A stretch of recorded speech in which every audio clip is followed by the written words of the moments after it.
오신 여러분을 진심으로 환영하고 축복합니다. 로마서 말씀, 바울이 그토록 로마에 가고자 했던 이유라는 제목으로 은혜 나누겠습니다. 1절에서 7절까지 긴 인사말을 늘어놓았던 바울은 이제 8절에서 13절 사이에서 로마 교회에 대한 자신의 관심을 이야기하기 시작합니다. 여기 8절에 먼저라는 말은 무엇보다 먼저는 이라는 뜻으로 어떤 것을 순서대로 늘어놓기 위한 단어가 아닙니다. 이것은 본론에 들어가기에 앞서 먼저 분명히 짚고 넘어가고 싶은 이야기가 있다는 의미입니다. 그것은 바로 로마 성도들의 믿음에 대한 단어였습니다. 믿음에 대한 감사였습니다. 바울은 자신의 은혜의 사도권을 예수 그리스도를 통해 받았다고 했던 것처럼 로마 성도들을 향한 감사도 예수 그리스도를 통해 하나님께 드리고 있습니다. 바울은 이런 식으로 오직 예수 그리스도만이 하나님과 우리 사이에 유일한 중보자이심을 반복해서 증거합니다.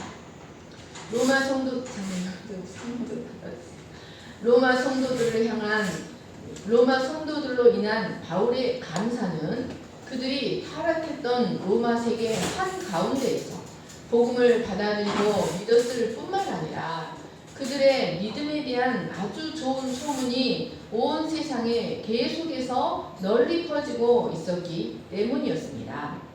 여기 온 세상이란 당시 로마가 지배하던 지중해 연안의 전 지역, 로마 제국 전체를 말합니다.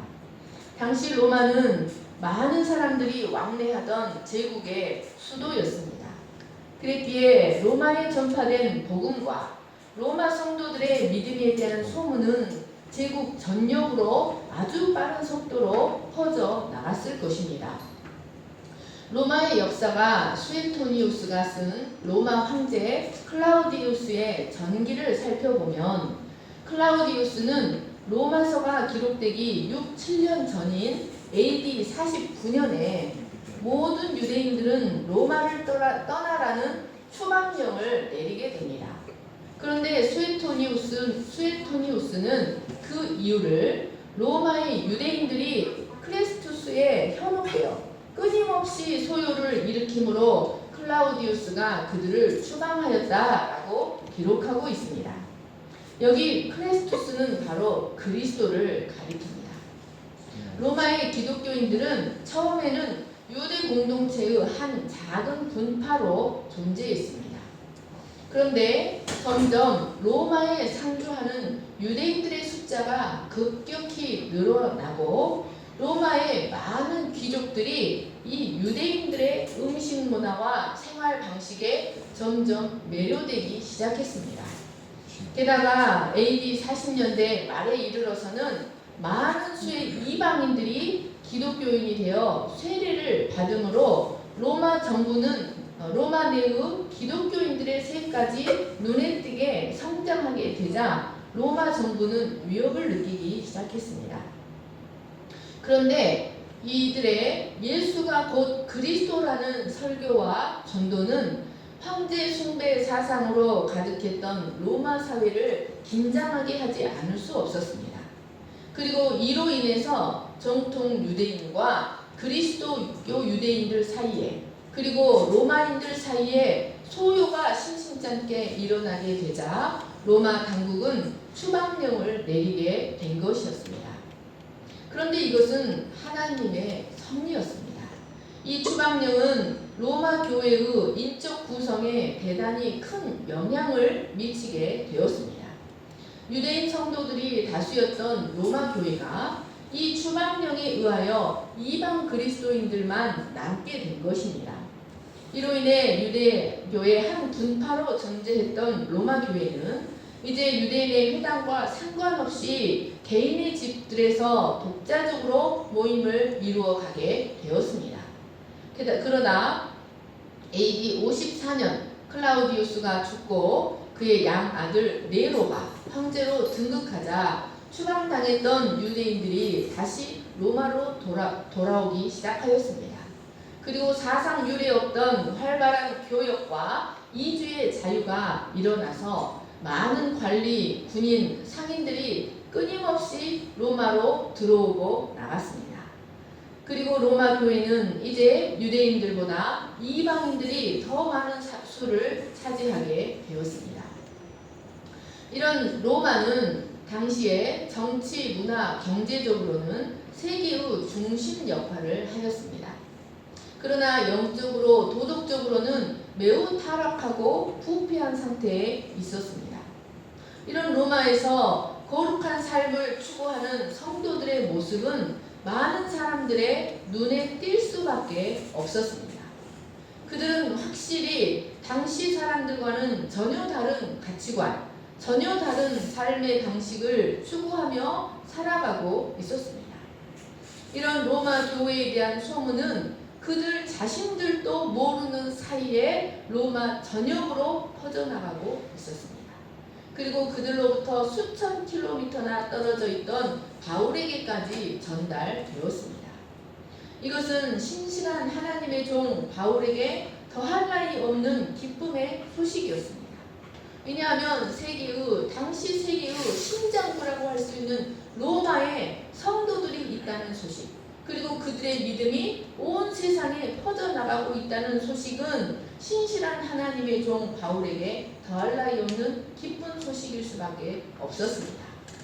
사랑하는 여러분, 이 사실은 교회는 어쩔 수 없이 세상의 구경거리가 될 수밖에 없다는 사실을 가르쳐줍니다.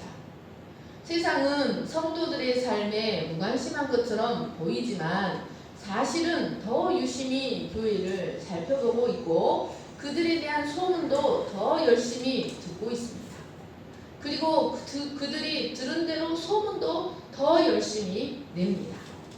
고린도 교회처럼 서로 분쟁한다는 소문, 갈라디아 교회처럼 복음에서 떠났다는 소문, 로마 교회나 예루살렘 교회처럼 온 백성에게 칭송을 받는다는 소문이 세상 사람들을 통해 빨리 퍼져 나갔습니다. 9절 10절 말씀을 보십시오. 내가 그의 아들의 복음 안에서 내 심령으로 섬기는 하나님이 나의 증인이 되거니와 항상 내 기도에 쉬지 않고 너희를 말하며 어떻게 하든지 이제 하나님의 뜻 안에서 너희에게로 나아갈 좋은 길을 얻기를 구하노라. 로마 성도들의 믿음에 대하여 하나님께 감사를 드렸던 바울은 이제 자신이 그런 로마 성도들을 위한 기도를 쉬지 않고 하고 있으며 더 나아가 로마를 방문하기를 계획하고 있다고 말합니다. 당시 로마는 제국의 수도였으므로 이런 로마 교회를 올바른 복음 진리 위에 바로 세우는 것은 정말로 중요한 일이었습니다. 이런 로마 교회를 향한 바울의 관심은 먼저 끊이지 않는 기도로 나타났습니다. 그리고 어떻게 하든지 그 로마를 방문하기를 원했습니다. 바울은 자신의 이런 기도에 대한 증인으로 하나님을 내세우고 있습니다. 이 말은 하나님을 걸고 내 말이 진실임을 맹세한다, 이런 뜻입니다. 여러분, 여기 증인이라는 단어 마르티스는 순교자라는 뜻이 있습니다. 이것은 법정에 출두하여 목숨을 걸고 자신이 직접 본 것을 토대로 진술하는 사람이라는 뜻이 있습니다. 구약의 유대인들은 어떤 엄중한 약속에 대하여 여호와의 이름으로 맹세하고는 하였습니다. 이때 하나님은 증인이 되심과 동시에 그 말에 대한 심판자도 되셨습니다. 그런데 신약이 이르러 예수님께서 도무지 맹세하지 말라 말씀하셨기에 그리스도인들은 맹세의 행위를 더 이상 하지 않게 되었습니다. 그런데 이때는 아직 신약 성경이 기록되지 않았기 때문에 바울이 그것을 몰랐는지 그는 여기서 감히 하나님을 자신의 증인으로 채택하고 있습니다.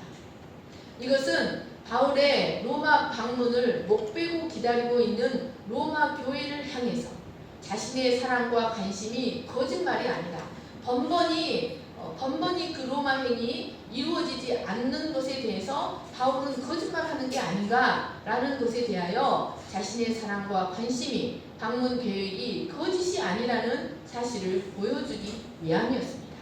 그리고 또한 자신의 로마 행위, 하나님께서 친히 추진하고 계시는 일이라는 사실을 이 말을 통해 가르쳐 주고자 하였습니다. 왜냐하면 바울은 자신의 감정이나 욕망에 근거하는 기도를 하지 않았습니다.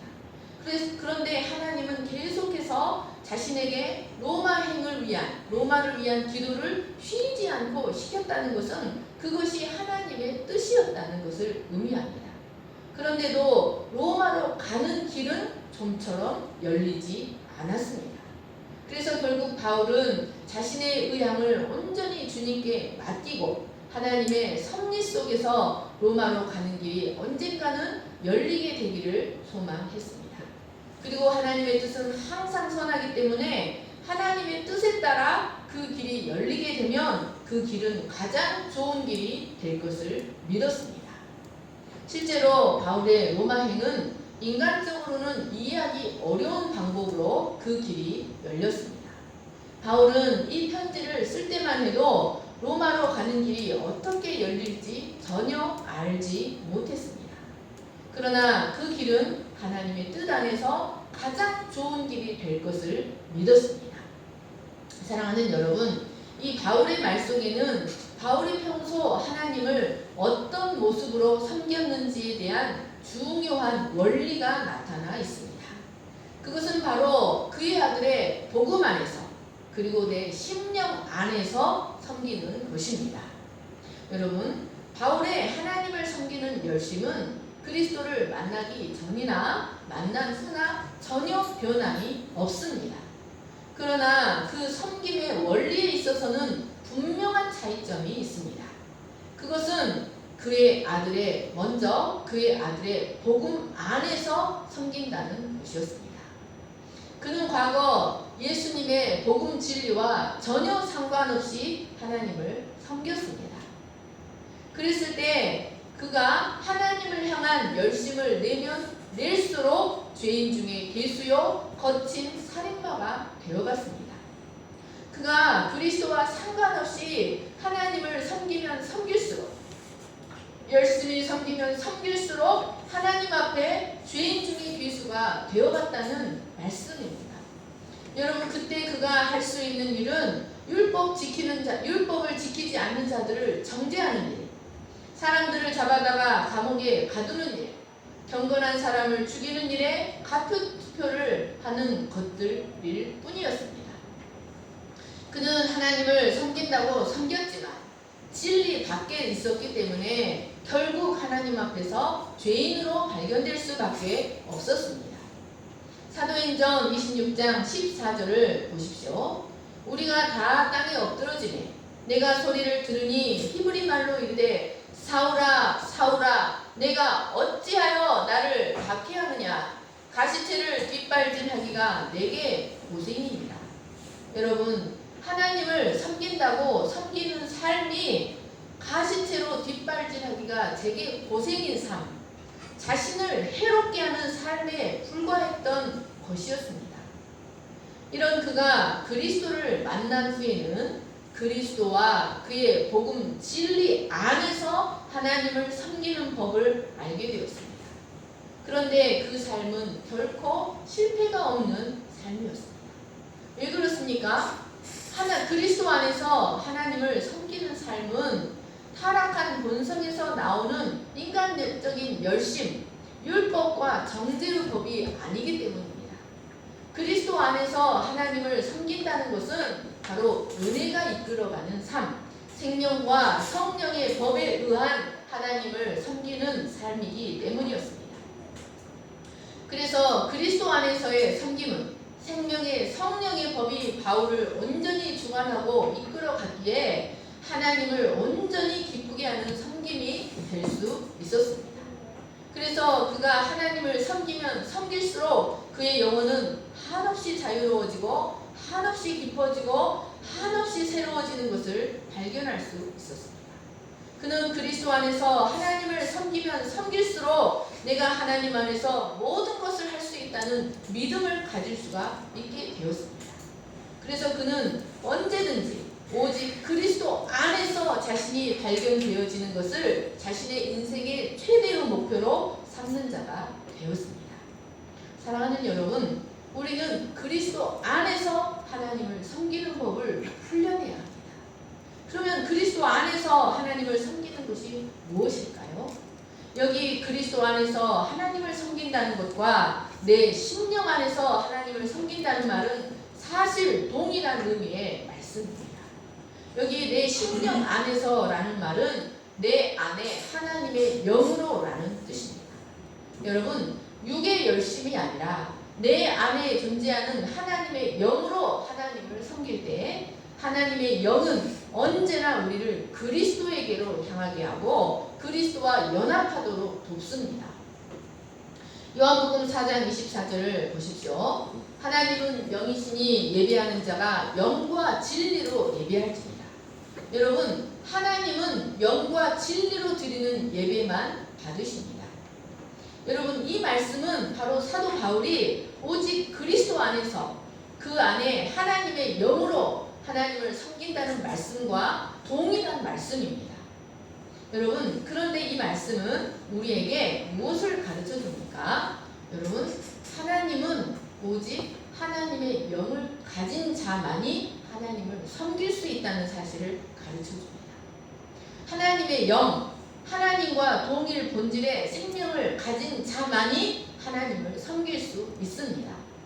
하나님의 그 안에 하나님의 영이 없는 자, 하나님과 동일 본질의 생명을 가진 자로 다시 태어나지 못한 자는, 거듭나지 못한 자는 하나님을 섬길래야 섬길 수 없다는 사실을 가르쳐 줍니다.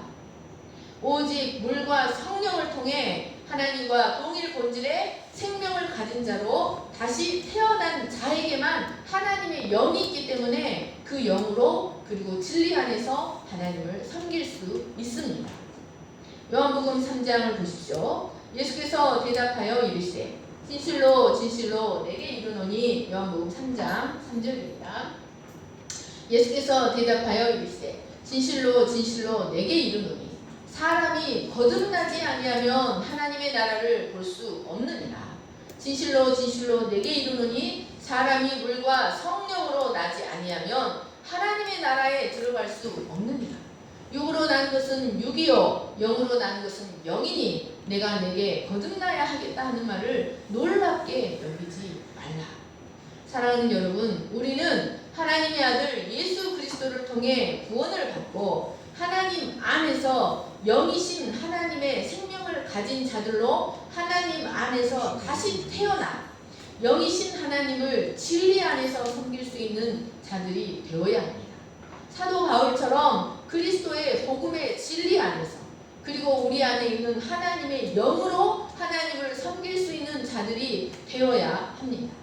그러므로 기독교는 단순히 몸의 종교, 행위의 종교가 아니라 영의 종교, 생명의 종교입니다.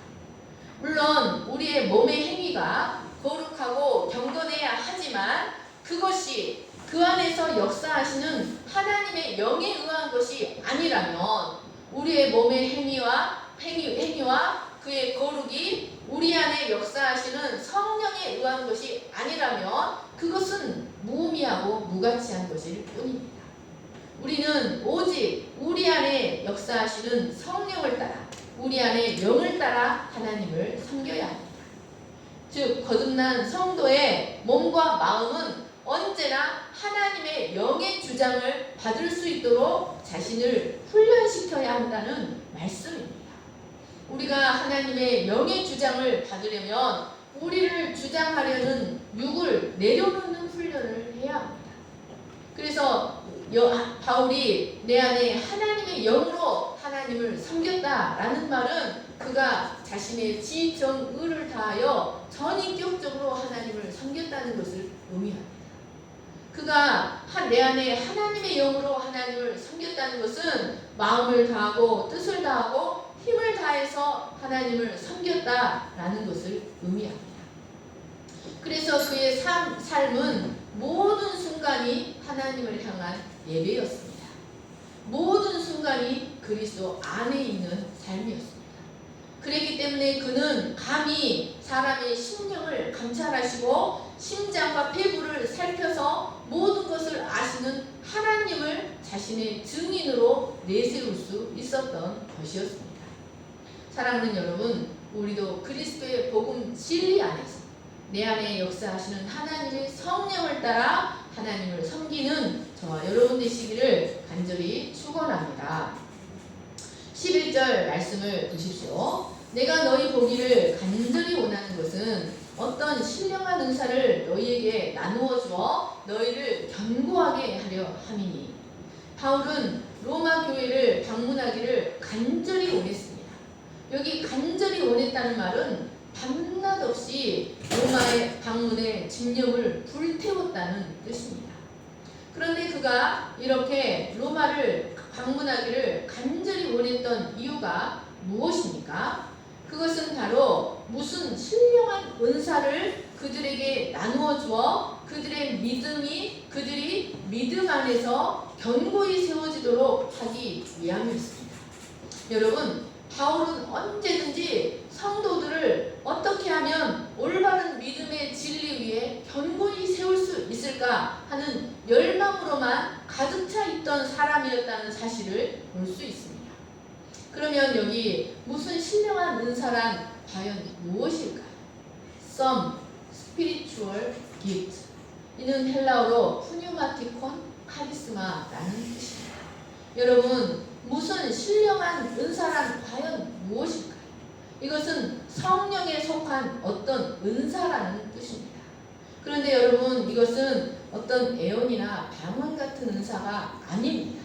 이 신령한 은사란 바로 그리스도 안에 있는 믿음과 영생과 구원에 관한 복음 진리의 말씀을 의미합니다. 복음에 대한 깊은 이해와 통찰력이 있는 깊은 말씀이 전해진다면 로마 교회는 더욱 강건해지고 어떤 상황에서도 흔들리지 않는 견고한 믿음을 가질 수 있었습니다. 이는 15절 말씀, 그러므로 나는 할 수 있는 대로 로마에 있는 너희에게도 복음 전하기를 원하노라 라는 말씀에서 입증이 됩니다. 그리고 견고하게 하려 함이니 스테리크 데나이라는 단어는 수동태로 사용되어 신령한 은사를 나누고 공유하는 것은 바울의 일이지만 그것을 통해 견고하게 하시는 주체는 성령이라는 의미가 들어있습니다. 사랑하는 여러분, 바울에게는 분명 다른 사람들에게 나누어줄 신령한 은사를 충만히 갖고 있었습니다. 여러분, 그것은 이 세상에 썩어질 어떤 육적인 것과는 전혀 다른 스피리추얼, 아주 신령한 것으로 바로 죄인들을 풍성한 구원의 은혜에 충만히 이르게 할 복음 진리의 말씀이었습니다. 로마서 15장 29절을 보십시오. 내가 너희에게 나아갈 때 그리스도의 충만한 복을 가지고 갈 줄을 아노라. 여러분, 바울이 갖고 있는 그리스도의 충만한 복, some spiritual gift는 바로 풍성한 복음 진리의 말씀입니다. 깊은 복음에 대한 통찰력이 있는 하나님의 말씀이었습니다. 복음 진리의 풍성한 말씀을 로마 성도들에게 한없이 나누어 줌으로써 그 성도들을 흔들리지 않는 믿음 위에 굳건히 세우기를 간절히 소망했습니다. 여러분, 어떤 애언이나 어떤 은사가 우리를 세워주는 것이 아닙니다. 진리의 말씀이 풍성하고 한없이 깊은 진리의 말씀이 우리를 견고하게 세워줍니다. 성도는 바로 이 하나님의 말씀, 올바른 진리의 교훈을 통해 양육과 가르침을 받아야만 신앙의 유아기를 벗어나서 소년기, 청년기, 장년기로 성장하며 열매를 맺고 견고히 성장해 갈 수 있습니다. 여러분, 아까 말씀드렸던 우리를 성장시키시는 주체이신 성령은 바로 말씀이 있는 곳의 역사입니다. 말씀과 함께 사역하시는 하나님이십니다. 그러므로 모든 사역자들의 사역의 목표와 임무는 바로 하나님의 말씀을 깊이 연구하여 풍성한 복음 진리의 말씀을 풍성하게 가르쳐 성도들이 영적으로 건강하게 성장하게 하는 것이 되어야 합니다. 12절 말씀을 보십시오. 바울은 자신이 로마 교회를 방문하여 그들에게 올바른 복음 진리를 가르쳐 그들을 견고히 세우는 것이 자신에게도 큰 위로와 격려가 될 것이라고 말합니다. 바울은 자신만이 그들에게 위로를 줄 것이다 라고 말하지 않습니다. 너희가 은혜를 받는 것이 내게도 큰 위로다. 우리는 서로 위로를 받는 존재다 라고 말하고 있습니다. 바울은 로마 교회를 방문하고자 할 때 사도로서의 권위만 가지고 가려 하지 않았습니다. 그는 비록 가르치는 자와 가르침을 받는 자의 관계로 로마를 향해 가지만 그들에게 풍성한 복음 진리를 가르치는 것이 자신에게도 큰 안위가 될 것을 믿었습니다. 이는 바울의 이런 모습은 배우는 자에게도 겸손이 필요하지만 가르치는 자에게도 겸손이 필요하다는 것을 알 수 있습니다. 여러분, 아무리 풍성한 지식과 깊은 통찰력을 가지고 있다 할지라도 배우는 자들이 없다면 그 지식이 무슨 소용이 있겠습니까? 바울은 이처럼 가르치는 자세에서도 겸손한 자세로 그들을 가르치고자 하였습니다. 이는 말씀을 가르치는 자만 귀한 것이 아니라 말씀을 배우는 자도 똑같이 귀하고 서로가 서로에게 안위와 격려를 주는 존재임을 알 수 있습니다. 여러분, 바울은 여기서 너희와 나의 믿음으로 말미암아 라고 말합니다. 이는 그들과 바울이 한 믿음을 가졌다. 동일한 믿음을 가졌다라는 것을 의미합니다. 그래서 바울은 13절에서 이들을 향해 형제들 아델포스라고 부릅니다. 이 아델포스라는 단어의 어원은 자궁입니다. 그러니까 같은 어머니의 자궁에서 태어난 형제를 말하는 것입니다. 이는 그들이 한 믿음, 한 영, 한 생명을 이루는 한 생명으로 한 몸을 이루는 유기적인 공동체가 되었다는 것을 말해주고 있습니다. 여러분, 같은 생명이 아니면 한 몸을 이룰 수가 없습니다.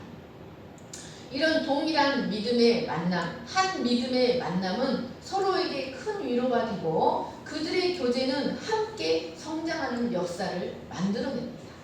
그러나 이질적인 믿음의 만남은 충동과 분열을 일으킵니다. 그러므로 우리는 한 영을 가진 자, 한 믿음을 가진 자를 아델포스, 한 자궁에서 태어난 형제로 여기고 참으로 귀히 여기고 사랑해야 합니다. 13절 말씀을 보십시오. 바울은 자신이 이처럼 로마에 가기를 간절히 원했던 사실을 그들이 기억해 주기를 원했습니다. 이것은 자신의 로마 방문 계획이 거짓말이 아니다. 번번이 공수포만 날리는 것이 아니라 어쩔 수 없이 길이 막혔지만 나는 오랫동안 열렬히 가고자 했다라는 것을 보여줍니다. 여기 내가 가고자 한 이 말은 내가 가기로 결정했었던 여러 번이라는 말은 맹렬히 오랫동안이라는 뜻입니다. 이는 바울이 로마 방문을 여러 번 계획하고 오랫동안 열렬히 열망했었다는 의미입니다. 바울이 이렇게 오랫동안 로마 교회 방문을 열망했던 것은 그들 중에서 열매를 맺게 하기 위함이었습니다. 그러니까 올바른 복음 진리를 통해 로마 성도들의 믿음이 성장하여 신앙이 견고하게 되게 하기 위해서, 그리고 그들을 기점으로 복음이 로마로부터 온 세상으로 퍼져나가게 되기를 소망했기 때문이었습니다. 그래서 바울은 다른 이방 도시에서도 자신의 말씀 사역을 통해 큰 역사가 일어났던 것처럼 로마에서도 그 말씀 사역을 통해 로마 교회를 견고히 세우고 풍성한 전도의 열매 맺기를 간절히 소망했습니다. 그런데 어떤 이유에서인지 이 신실한 하나님의 종 로마의 방문 계획은 성사가 되지를 않았습니다. 사랑하는 여러분, 그러면 하나님은 왜 이처럼 당신의 충실한 종의 로마행을 번번이 막으셨을까요? 그것은 하나님께 보다 더 원대한 계획이 있으셨기 때문이었습니다. 여러분, 우리는 구속사를 이루어 가시는 주체가 인간의 계획이나 인간의 열정이 아니라 오직 하나님 자신이라는 사실을 알아야 합니다. 하나님은 한치의 오차나 한치의 오류도 없이 정확한 시간에 정확한 방법으로 당신의 구속사를 이끌어 가십니다. 만약에 바울이 스스로의 힘으로 로마에 갔더라면 그는 나름대로 복음 사역을 충실히 감당할 수는 있었을 것입니다. 그러나 그가 고관 대작들 앞에 설 기회는 없었을 것입니다. 헤롯 왕이나 베스도나 벨릭스 같은 로마 총독들 앞에서, 그리고 유대의 대제사장들과 사내들인 공회 회원들 앞에서 복음 전할 기회는 얻지 못했을 것입니다. 그리고 복음 전도에 필요한 경비를 마련하는 것도 수월하지 않았을 것이고, 무엇보다 그를 죽이려고 금식하며 결사각오로 준비하고 있는 40여 명의 유대인 암살단으로부터 자신을 보호하지 못했을 것입니다. 하지만 하나님은 그를 마침내 죄수의 신분으로 로마에 가게 하셨습니다. 바울은 예루살렘 성전에서 야수같이 달려드는 유대인들에게 사로잡혀 재판에 회부되어야 했습니다. 그때 유대인들은 이제 재판 받으러 가는 과정에 바울을 암살하고자 했습니다.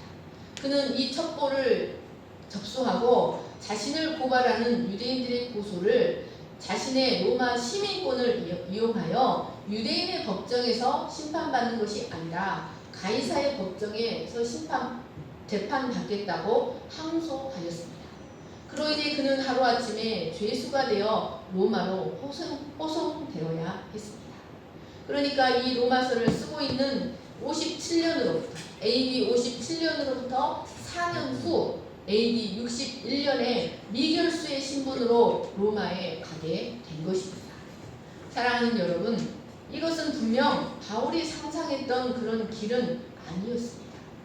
하지만 그것은 하나님의 방법이었습니다. 바울은 죄수의 신분으로 가기 때문에 모욕당하기도 했고, 배를 타고 가다가 난파당하기도 했고, 독사에 물리기도 하였지만 로마 군사들의 호의를 받으며 갔기에 유대 암살단으로부터 자신을 지킬 수가 있었습니다.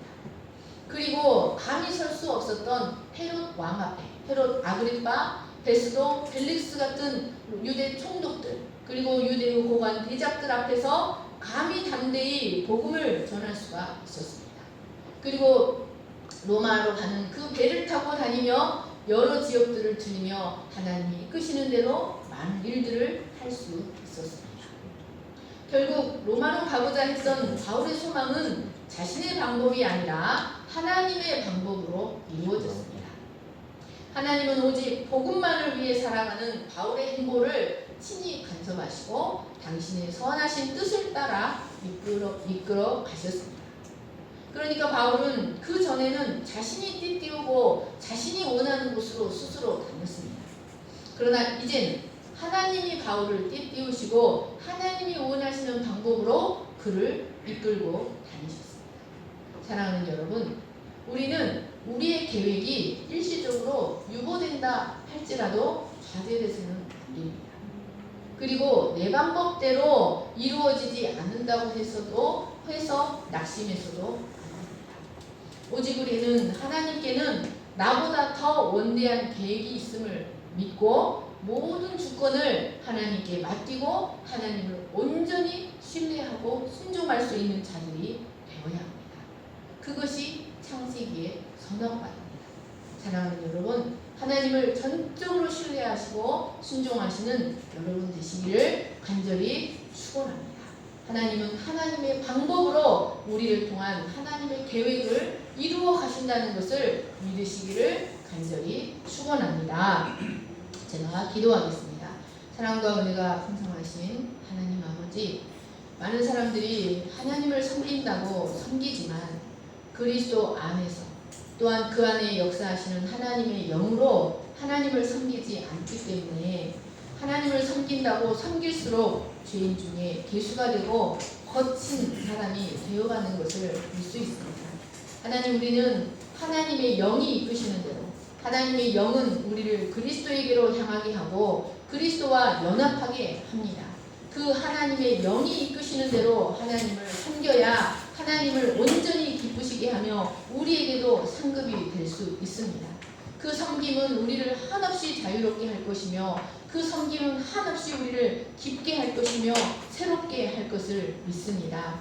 하나님, 우리가 그리스도 안에 거하게 하시고 하나님의 영의 이끌림을 받는 저희들이 되게 하여 주시기를 간절히 기도합니다.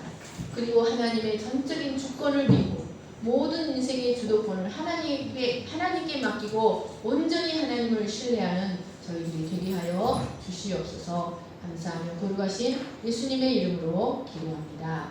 아멘.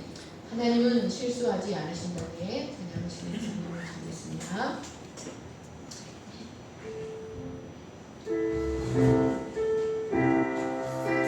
모두 일어나셔서 찬양하시겠습니다. 내가 걷는 이 길 깊고 굵어도는 수상한 있어도 내 심장이 울렁이고 가슴 아파도 내 마음 속으로 여전히 기뻐하는 까닭은 하나님은 실수하지 않으시면서 내가 세운 계획이 또 빗나갈지 모르며 나의 희망 없이 쓰러질 수 있지만 나 여전히 인도하시는 주님을 신뢰하는 까닭은 주께서 내가 가야 할 길을 잘 아시니세.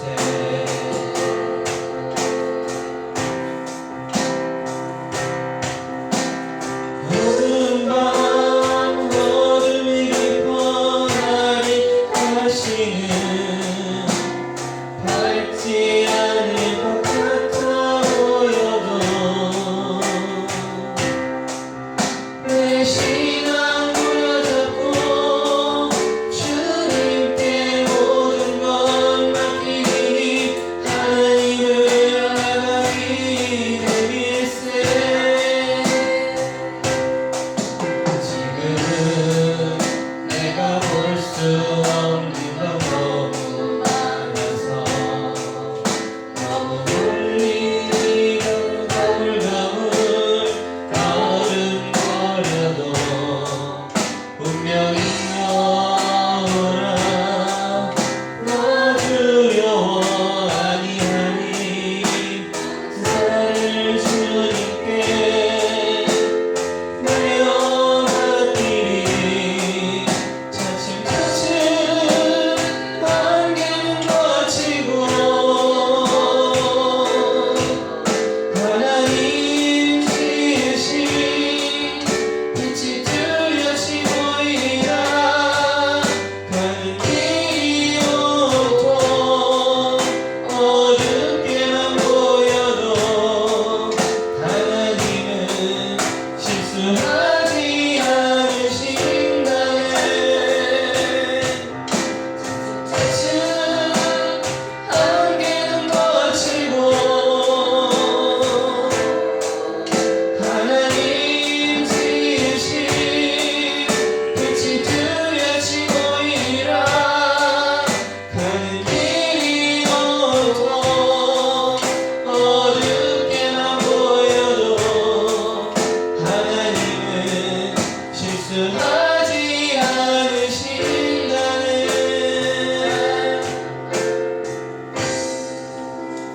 하나님 아버지, 하나님이 열지 않으시면 우리들도 그 문을 열 수 없습니다. 요셉에 가는 길도 그 시간에 찾아만 그 애굽의 총리가 되는 길로 열릴 수 있었습니다. 하나님이 열지 않으신 것을 누가 열 수 있겠습니까? 하나님이 닫아놓으신 것을 누가 열 수 있겠습니까? 하나님이 에덴 동산에 선악과를 하나님 나라의 법으로 주신 이유가 무엇입니까? 에덴 동산의 선악과를 하나님 나라의 법으로 주신 이유가 무엇입니까? 그것은 하나님의